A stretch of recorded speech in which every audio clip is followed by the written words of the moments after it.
Welcome. Few things I want to go over here first prior to starting this cam simulation. Those of you that had viewed the first simulation of this ProMod rear end cam simulation can disregard the first one. I'm actually going to delete it. I've changed a few things in my drawing. I'm briefly going to go over that right now to give you a better idea so you'll understand maybe a little bit more here. I'm going to walk you over a few things here first. Those of you that's not familiar with cam, that is.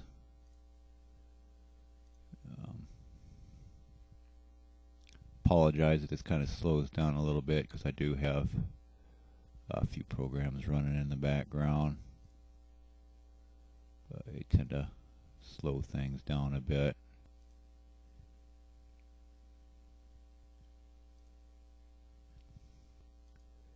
It just takes a while for it to finally click through. It should go away here now. There we go. Okay, the first thing I want to go over, I altered my hole pattern. Everything is evenly spaced apart now. If I remember correctly, it's 0.455 from center to center on the holes. In the first drawing, I had these holes off to the side here a little off. Just trying to keep everything proportionate this way. It'll look much better once it's completed. I also wanted to go deeper with these holes. I had originally planned on going a 1/4 inch deep in the material. This housing is 2 1/4 inches thick, made out of billet, 6061 T6 aluminum. So I changed my mind. I'm going to go a 1/2 inch deep. Give it a little bit more beef that way. Another thing in that first video I didn't have, if you look at these two holes here, these serve dual purpose actually. These 3 holes above and below the axial line is what's going to retain the seal to retain the fluid from leaking from the differential. The hole where my mouse is right there and the one below it, they're going to double as two purposes in one, I suppose. I'm trying to think ahead. This will be the Trojan mount, bracket mount will mount here, and there will be another one that mounts over here to mount the Trojan bars too. In my case, that is. If you notice, they're not down below because there's no Trojan bars down below.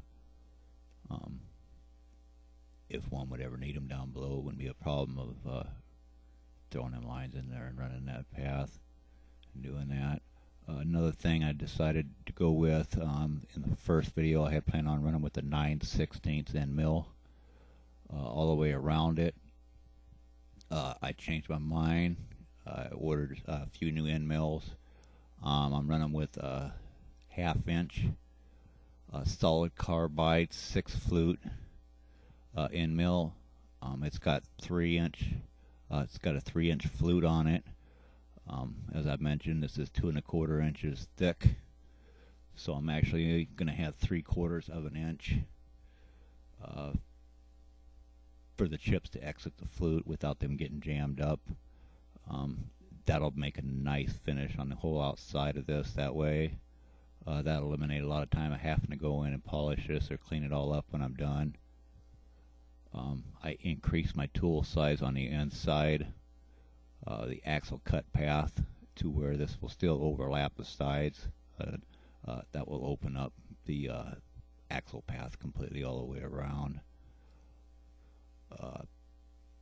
The first one I also had 4 holes that ran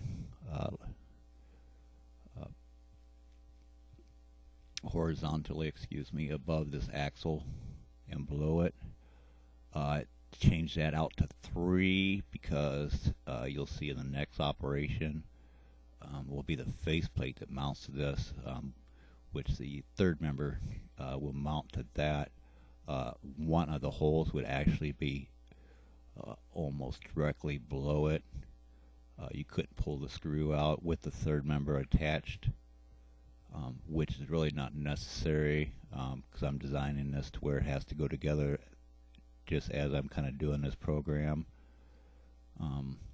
You'll lay your axle in there, put your bearing blocks on each side, adjust your ring screw and retainer. Tighten all your screws down. Once you get it all in there, tighten it all down. Then your third member will bolt on. So that really wouldn't pose to be much of a problem. But for cosmetic purposes, I decided just to eliminate that. It wasn't necessary. If I remember right, there was actually 5. Excuse me, I did say 4. There was a fifth one rather, on the inside further. And with the third member on it, that would have been inside. So there wouldn't have been no material there to actually bond the faceplate to. So them 2 holes were not even necessary. So I just deleted them in my drawing. 4 holes actually, 8 of them total. That pretty much covers the latest modifications, if you will, to this rear end. So what I'm going to do here is I'm going to get started. You can see down here below, these lines are highlighted. I have already created my G code. I'll briefly go over that here in a second. You can see the first operation is the drill path. These are for all the holes to mount the faceplate to. 0.89 will be tapped to a 440. They'll be used with a socket head, 440 socket head cap screw. The second operation will be milling out this pocket, 1.25 inches deep, 3/16, 2 flute end mill, same end mill to run the width of the axle. That will go 7.50 deep, 3/4 of an inch. And the final pass will be the contour with no offset. With that 1/2 inch solid carbide 3-inch flute end mill. The total length of the end mill is 6 inches. It will set up all the way into my collet. I'll have plenty of room as far as the access height on the mill, so that won't pose to be no problem as well. These things you need to take into consideration when you're setting up your CAM program, not so much in CAD because you can draw it. Got to take that in consideration though in your CAM program. Far as G code and stuff, I'll go over that here real quick. Let me see if I can change my program here, and I'll show you this list that I got. This is the housing cut path total time. It takes 2 hours, 11 minutes, 35 seconds. Housing cut path lines of G code is 2,165. For the next operation will be the next video.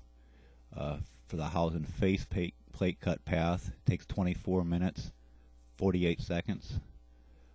And housing faceplate lines of G code on that one is 1,058.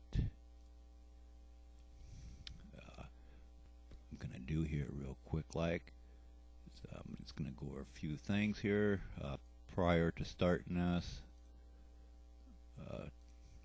Pretty much putting these together for people not familiar with CAM. I'll highlight this real quick so you can see this is the direction the tool will be taken throughout this process. This is the rapids. This is also pretty much the same directions. You can't see the rapids because that's up and down. That's a Z-axis motion. And if I would put this on a side view, you could. It don't work on a side view though with this simulation. We'll see if this one's gonna display or not. Sometimes it takes a minute. And that's because I didn't hit that. And that's the material. Sorry about that.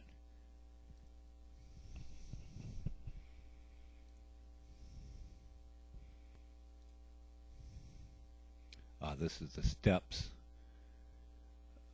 all the starting points per operation.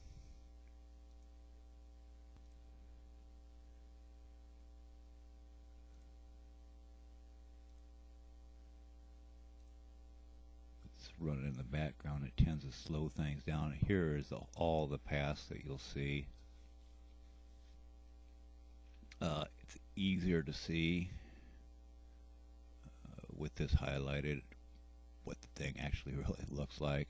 But if you look close at all these green lines all the way around it, from the center of the holes on the sides, the outside it's cutting is 1/4 of an inch away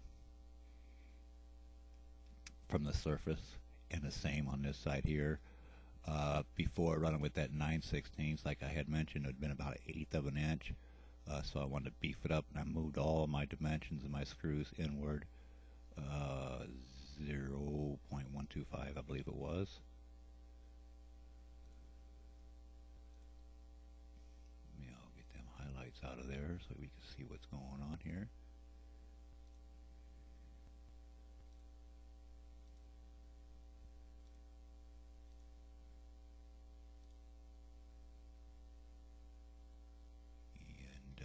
If you look close at it here, I'll zoom it back out so you can see this burgundy area. This is my actual material. This blue line is my origin. This is where the machine will be coming in this direction. That can be placed with anywhere within your drawing. If you don't do it in your drawing, it could be placed over in sheet cam as well.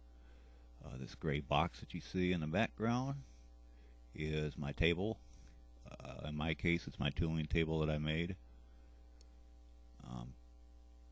Rookies out there, you're going to want to put in your dimensions of your table, because it's not going to know where to start at on your machine otherwise. You can move your material anywhere you want on the table, providing you have access directions in X and Y. Both directions, your table's not going to hit the column. Don't need to see the table, so we're going to get rid of that table. And go over to the modes, hit simulation, and this is the simulation mode. You're going to see over here on the side, if you can see this or not, I apologize if it's a little bit difficult to see. This is your X, Y, and Z DRO, digital readout. The T stands for actual time. This is real time. This video probably will take a little over a half hour or thereabouts. Spindle speed is clockwise. Flood coolant is checked. My spindle speed is just set at 15. In the simulation, I'm not messing with that. Not necessary. I'm going to do all my tool changing, most likely. Excuse me. In Mach 3, the CNC controller I'm going to be using to do all these operations with. However, I could do it in sheet cam if I wanted to. I'll probably most likely do it over in Mach 3, though it's a little more convenient. A little more details of controlling different things over there. The sheet cams lacks. So I suppose we're going to get this video going. Kick back, relax, get yourself a sandwich, tasty beverage, and chill out for a half hour or so. And here we go. It'll take a couple seconds. Just run it in the background. And it runs post processor. And here we go. drill all the holes, the whole faceplate. It's a 1/2 inch deep. You can't see it in the simulation, but it is PEC rating it as well. Those not familiar with that is when you run your drill bit down, your flutes will naturally build up material in the flute, which in turn can clog it. So you put a PEC rate in, it'll go up and down to clear the flute out. And that can be all set to whatever's necessary for whatever type of material you're actually machining.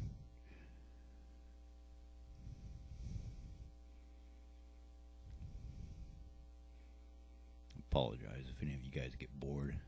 Suppose if you do, you can just turn it off. And that operation has completed, and now we're doing the spiral pocket. This is with a 3/16 2 flute end mill, 1 1/4 inches deep. A square end mill. It's not a round nose end mill, square. I could go with the round. It's not necessary. If there was a reason why I needed a round on the bottom for coolant flowing a little bit better, or for differential fluid to flow a little bit better or something perhaps, but it'll splash around just fine with the square bottom as well.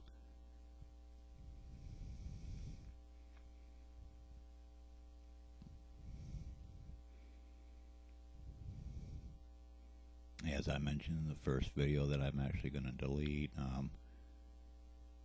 I will be going over quite a few of these cam drawings, simulations that I'm doing in the future, primarily on this rear end. This is going to be the actual cam program that I will actually load in Mach 3 and run. I want to get this rear end completely done and run some tests on it to make sure there's no problems with this or that, because it does happen. No matter how well you design it, you could overlook something and have a weak point somewhere. So I want to eliminate any of the errors in it if there is any. Eventually I probably will put this on the market to sell.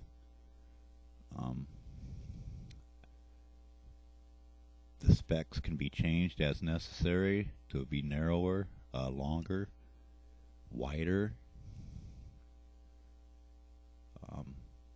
Pretty much could be made to the size of anybody when I get around to selling these, and I'll have a special page on my site with that. It could be pretty much made to your specifications.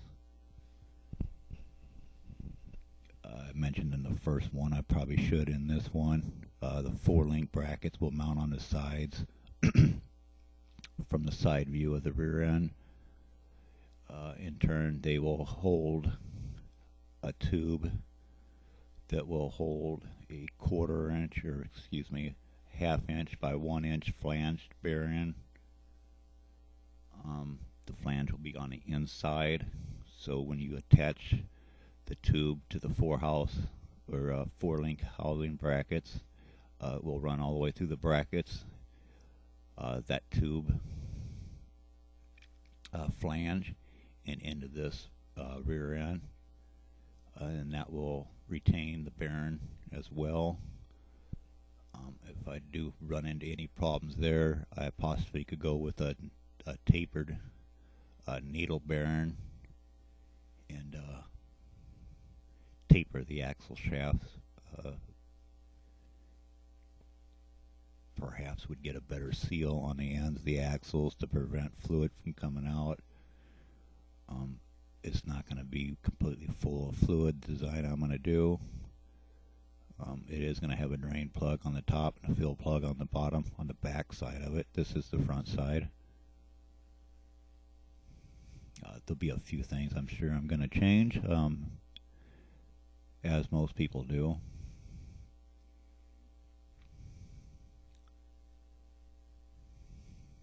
You gotta love R&D. You gotta love CNC. Um,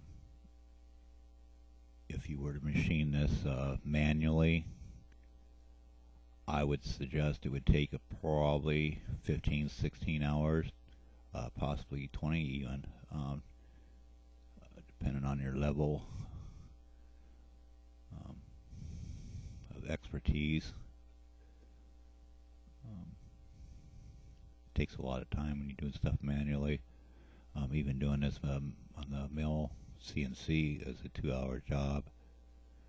These inside jobs that it's doing like right now is not so much time consuming.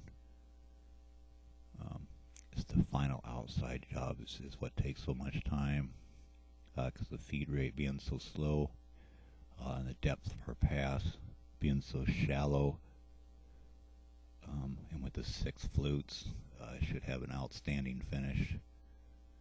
Running coolant throughout all these operations, same in pretty much all these tutorials slash videos, if you will, I'm putting together. I want to get the best possible finish I can, so I'm going to be running flood coolant throughout. And that's programmed in now, and it will shut the flood coolant off right when the operation stops. Actually, I believe it's 2 G codes before it stops. There are 3. Right offhand, I don't remember.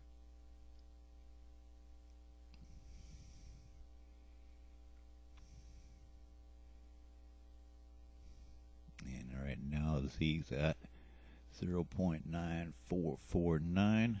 We're going to 1.25.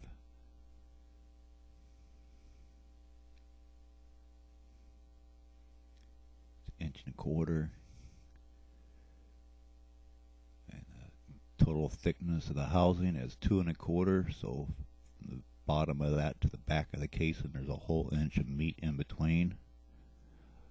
There's no way it would ever throw a gear through an inch of T6 60 61 aluminum that thick. Not a quarter-scale rear end, at least. Obviously, something bigger could with ease, but I could go wider, and I could also go deeper, if need be, to run a bigger gear.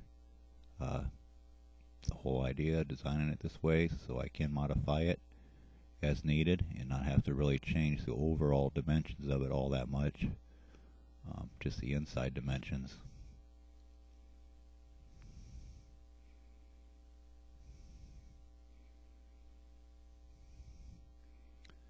It's 1 1/4 wide, this cut is, and it's 2 1/4 inches tall by 1 1/4 deep. That allows for just a little over 3/4 of an inch for a carrier, with a hair over 1/4 inch gear. I've already got the ring and pinion design I'm going to go with this. The carrier I'll design myself. Locate the center of the gear on the mill, drill holes as necessary to bolt the carrier to. It's not a differential, it'll be a live axle. Perhaps in time I will design a carrier that's a limited slip. That won't be too hard to do. They're fairly straightforward to make. There's small parts spider gears, so it's not hard to do. Gears that size are readily available too, so searching them, finding them, wouldn't be too much of a hassle, I don't think. And that operation's done, and now it's going over to the axle path. And we're going 3/4 of an inch deep here, same end mill, no tool change there. And that total time I showed you a little while ago at 2 hours and so on minutes, that did not include any tool time, changes time. That's just the operations. So if I were to guess, you got 3 tool changes in between that. Uh, you have to probe your surface in between your tool changes to locate the z-axis height to 0, 0. And you also have to probe these two lines here, and which is referred to as your origin.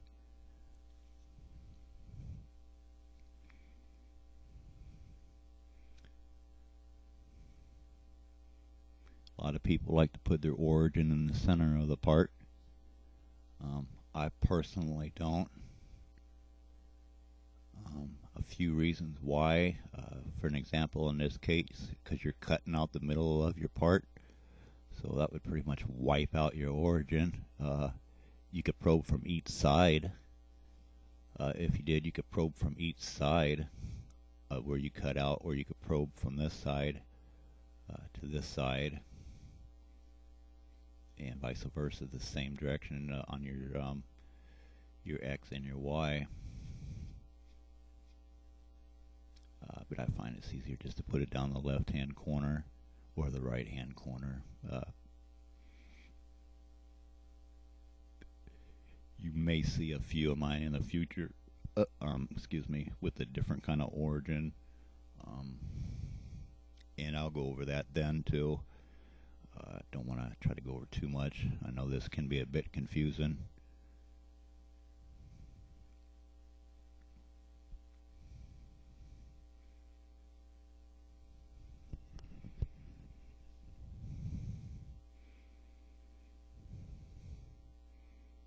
The next video I'm going to do on this will be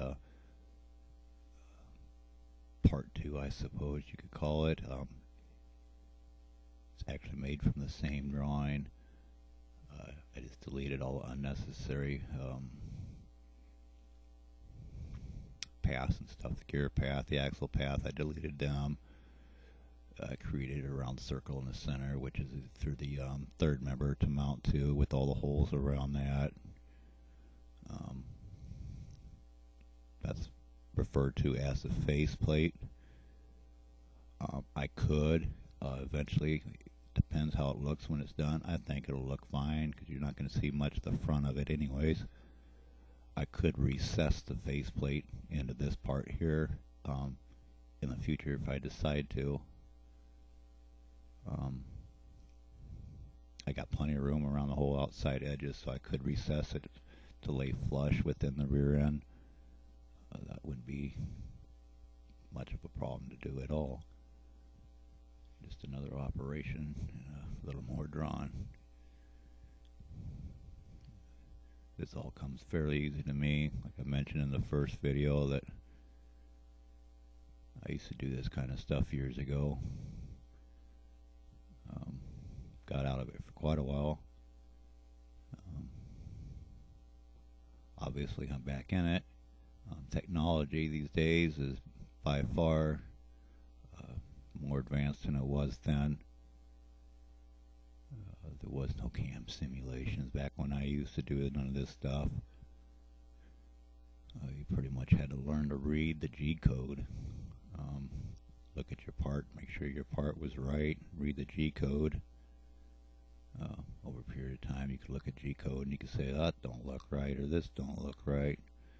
It's not too hard to eyeball.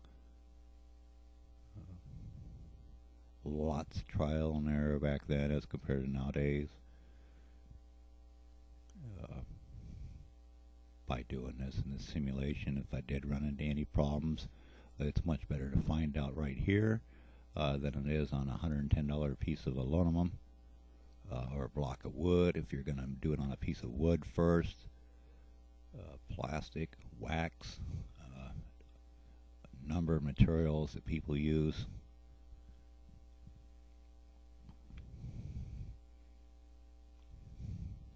To make parts out of, to do tests on and whatnot. I won't. That's the whole idea of doing it. In cam simulation. I know the drawing's correct. If the drawing's not correct, when you import it to your cam program, it will highlight them lines. If it's not correct, and it will not create your tool pass if your lines do not connect correct, if your holes are off, and what have you. So won't have to worry about that. That process is done, and now we're going to the outside. And we're going to mill out this hole outside. It's referred to as a contour pass. If you notice, the tool did get a little bit bigger. I can change that to be the actual size within this simulation, but it would hides too much detail, so it'd be kind of hard to see everything actually.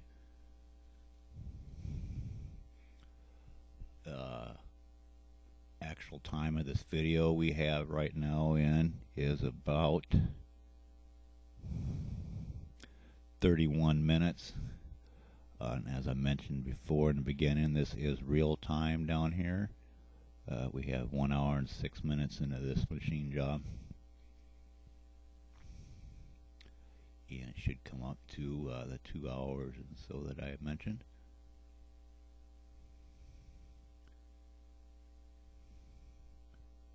And what I might do too is run this in separate G codes in Mach 3 because the line limits is a little over 2,000 lines of G code to make up this program. And I'll cross that bridge when I get to it, and it's no big deal to do.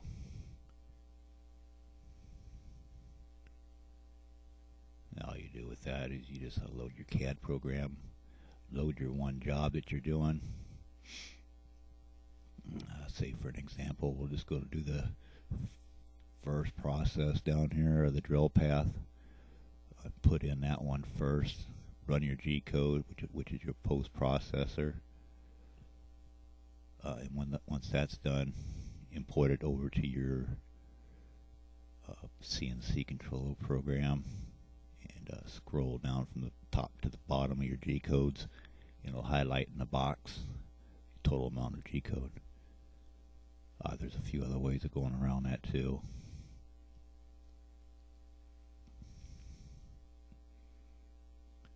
But let's say you only had a 500 limit and it was 250. You could just leave it at that and just say, I'll just do it with that, and then do the next operation the same way and whatnot. Or you could do that, and you could put a quarter of the next operation within that same operation and do your tool change in the first operation. Either way, it's the same amount of time pretty much. What's really convenient about this is the accuracy.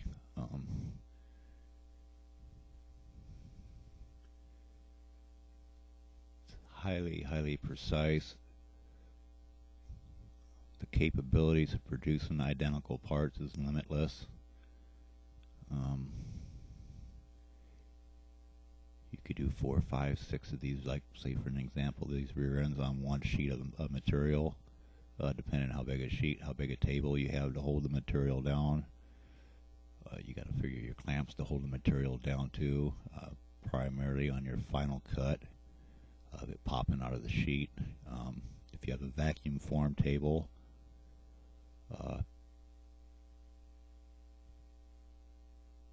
don't have to worry so much about that. What a lot of guys do is they'll run their first operation or their drill path, say for an example, have it mounted to a piece of scrap that's actually bolted to the table or clamped to the table. Drill a couple holes in each part that you're doing, tap them holes, run your bolt down through it, and that will secure the part to that piece of scrap. Then you just finish out your process, and you ain't got to worry about you're clamping your part down or trying to hold it in place on that final cut.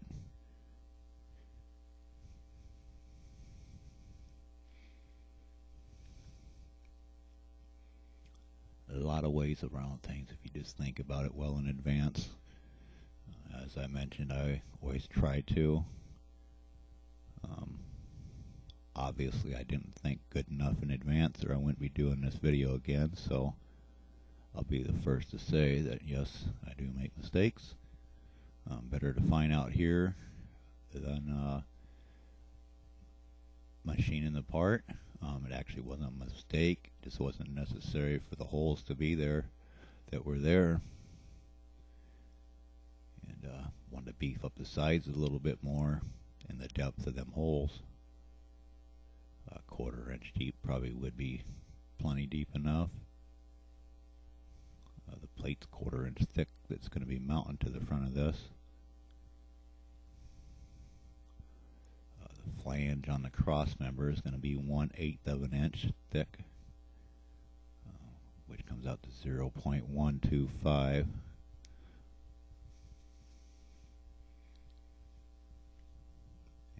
Screws on the faceplate will be countersunk. They are not going to protrude past the surface. They'll be countersunk.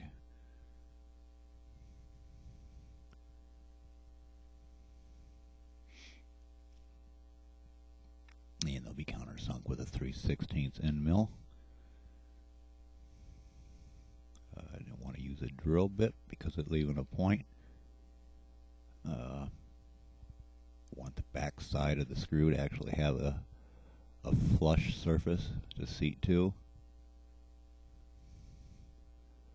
If you use a drill bit to countersink it with like that, obviously there's an angle on your tip of your drill bit. Over a period of time, removing the front, changing gears, fluid, what have you, start to wear away that seat, and that screw will start going down deeper into that pocket, that hole. It is a pocket, it's called. So by doing it with a square flat being flush like that, that'll eliminate that issue altogether.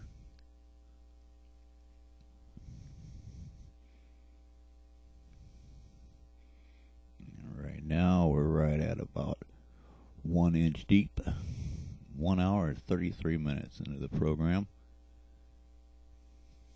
In the actual real time.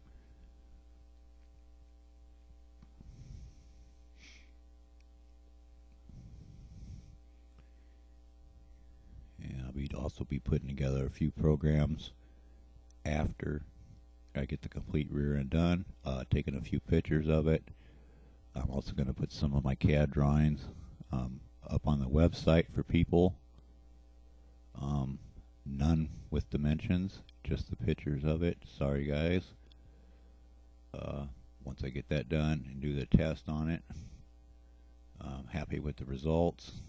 As I mentioned, I probably will make a few different types of this rear end, different designs on the back. As far as engraving, Quarterscale Pro Street Beretta on the rear cover. That's going to be engraved. The angles that come off the back could be changed drastically. Even for the tube support coming from the center off to the tube all the way out to your axle meets your brake caliper retainer bracket. We'll call it that. Once I get them all done, then I am going to start putting together some of my cam simulation videos on the Hemi I'm designing. Those who don't know, yes, I have been designing that too for quite some time. Got a lot of them done. A lot of them will remain private.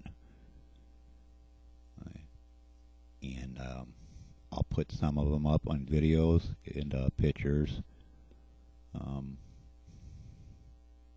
A few CAD drawings. Some of the dimensions I don't have a problem putting up, but some of them are confidential. Once again, I'm sorry I can't put everything up there. I know what it's like to find something and say, well, I wish I knew the dimensions of that. I'd make one. And that's kind of the whole idea. You don't want to do that.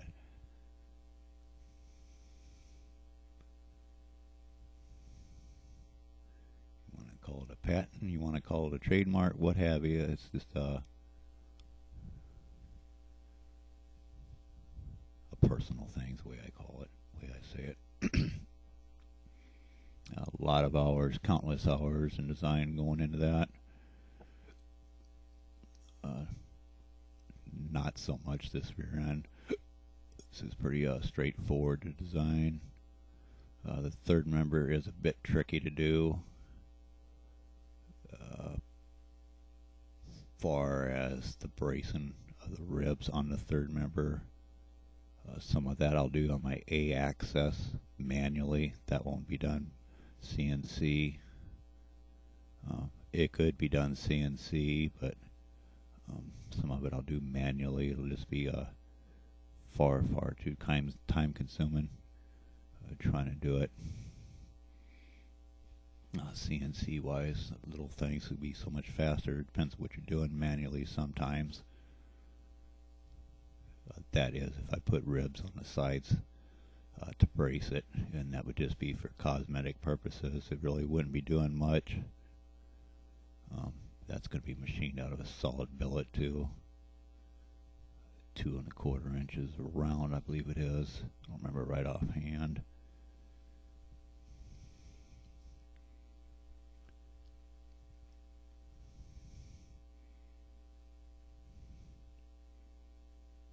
I'm trying to remember the length of it too, because it's going to have that will house 2 bearings in it, one in the front, one in the rear of the shaft. And there'll be a retainer on the back side that holds the pinion gear shaft in, and will be a bracket on the front side as well. So when them are drawn up tight, that will secure the pinion shaft.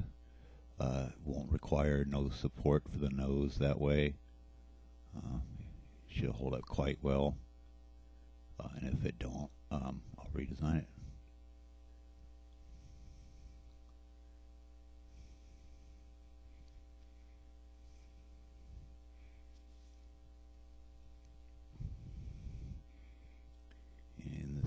At 1.732 out of 2.250, 1 hour 53 minutes. That's in real time.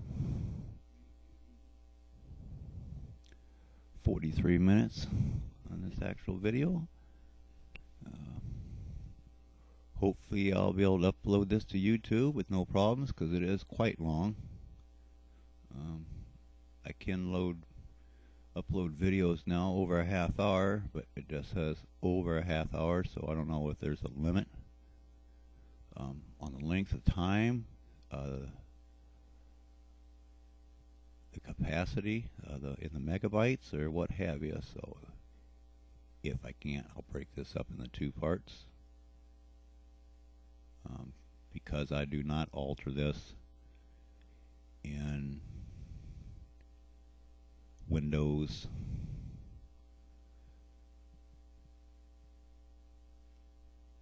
Photo Story. I'm trying to remember the name of the program, where I just put in Quarterscale Pro Street Beretta at the beginning. I don't want to alter it over there, because a few years ago I did some of these and the resolution was just out of this world. You couldn't hardly see any of it. Wasn't happy with that at all. So I'm just doing this all right from the desktop. Screen the video, capture software, WMV format. I'm not changing none of that, so that's why you don't see my logo at the beginning or anything at the end of it. It's not necessary. I want people to be able to at least see what's going on. I could zoom this in too, just as I just did there, so you could see a little bit better. I'll leave it right where it's at now so you can. Sorry about that.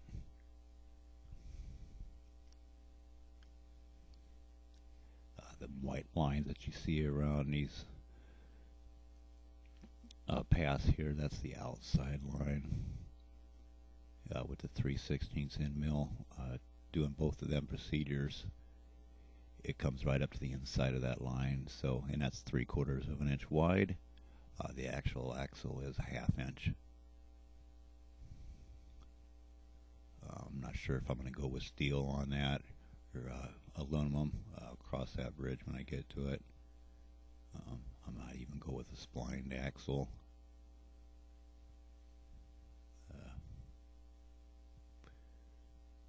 Figure that out down the road. We're at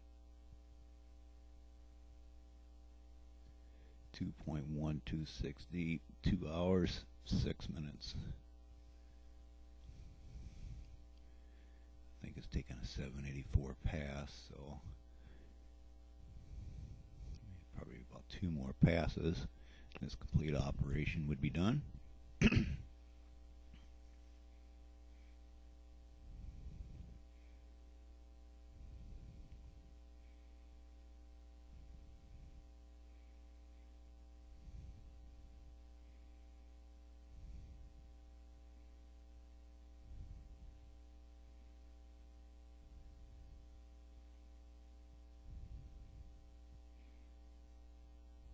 This is the final pass. See over here now the z-axis stopped, and we're at minus 2.25. Remember I said it starts at 0, 0. Minus 2.25 is 2 1/4 inches thick in the material. It goes all the way through it, and it will stop up in here on this right hand corner.